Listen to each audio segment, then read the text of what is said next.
Alam niyo ba na ang opisyal na tirahan ng Pangulo ng Pilipinas, ang Palasyo ng Malacanang, ay hindi lang puno ng kasaysayan, kundi puno rin daw ng kababalaghan? Maraming kwento ng mga multo at ligaw na kaluluwa ang bumabalot sa bawat sulok nito.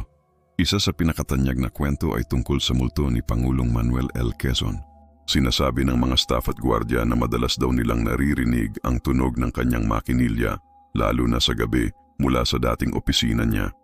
May mga pagkakataon pa raw na bigla na lang bumubukas at sumasara ang mga ilaw na para bang may naglalaro.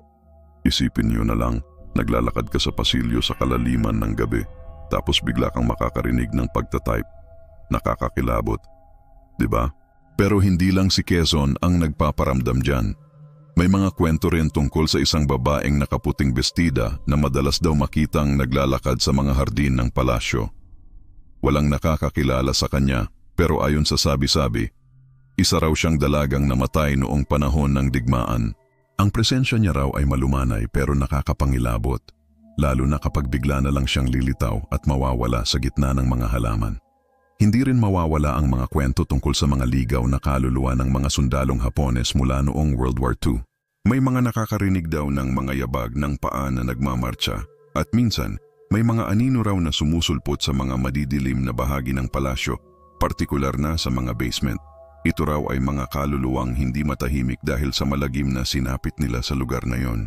Ang mga kwentong ito ay nagpapatunay na ang bawat pader ng Malacanang ay may itinatagong hiwaga na higit pa sa alam natin. Ang Malacanang ay hindi lang isang palasyo ng kapangyarihan. Ito rin ay isang tahanan ng mga kwentong hindi maipaliwanag. Mga alaalang hindi nabubura at mga kaluluwang tila ayaw pang lisanin ang lugar na minsan nilang tinawag na tahanan. At iyan ang ilan sa mga nakakakilabot na kwento mula sa loob ng Malacanang Palace. Kung nagustuhan niyo ang ating talakayan ngayong araw, huwag kalimutang mag-like, mag-share at syempre mag-subscribe sa ating channel, Ghost Terry, para sa mas marami pang kwentong katatakutan. Maraming salamat sa panonood at magkita-kita tayo sa susunod na episode. Mag-ingat kayo